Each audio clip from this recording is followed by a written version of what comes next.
Il était une fois une jeune princesse qui s'appelait Nomikao. Elle habitait dans un château entre deux mondes. Elle était courageuse. Elle ne perdait jamais espoir. Son père, Oloiko, était parti en voyage d'affaires. Il avait laissé sa fille toute seule dans le château. Les années passèrent et Nomikao grandit. Son père lui promit de revenir le plus vite possible. Or, il n'est jamais revenu. Néanmoins, elle ne perdit jamais espoir et se débrouilla toute seule. Un jour, alors qu'un jeune homme se promenait dans les alentours du château de la princesse, il entra car la porte était ouverte. Il scruta les lieux. Soudain, il entendit une voix. La la la la la la la la la la la la. Il commença à se rapprocher de cette belle voix et il vit la princesse et lui dit: Vous chantez comme une déesse. Et elle lui répondit: Ça ne vous arrive jamais de frapper à la porte avant d'entrer? Quel drôle de caractère. Quel est votre nom? Le prince lui révéla son identité. Je me nomme Zéphyr et je viens d'une contrée lointaine. Je suis de passage ici. Et vous, comment vous appelez-vous? Mon nom est Nomikao. Ici, c'est chez moi. Je suis seule car mon père m'a délaissée. Ah, j'en suis vraiment désolée. Ce n'est pas grave. Je garde espoir qu'il revienne un jour.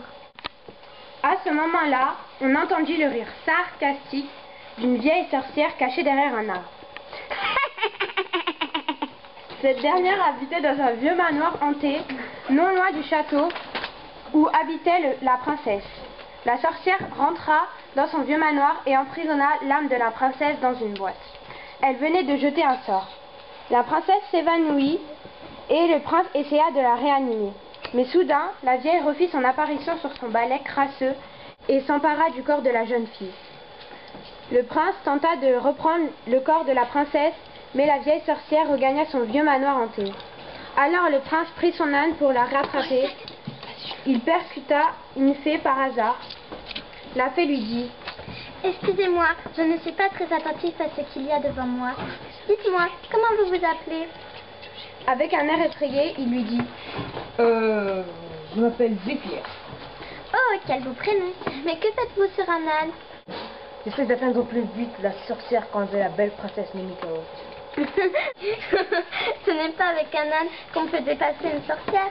Savez-vous conduire un dragon? Un dragon? Oui, un dragon. Restez là, je vais transformer votre âne en dragon. Abracadabra, abracadabri, abracadabra, abracadabri, que cet âne se transforme en dragon. Plim! Et voilà.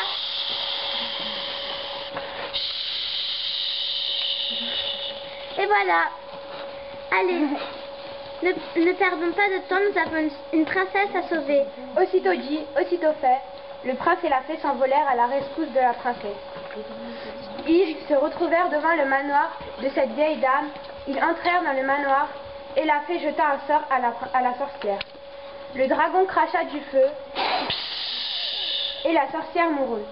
Le prince se précipita vers la princesse et ouvrit la boîte dans laquelle il y avait l'âme de Nomikao. Il réanima cette dernière. Ils se marièrent et vécurent heureux ensemble. Vive les mariés! Vive les mariés!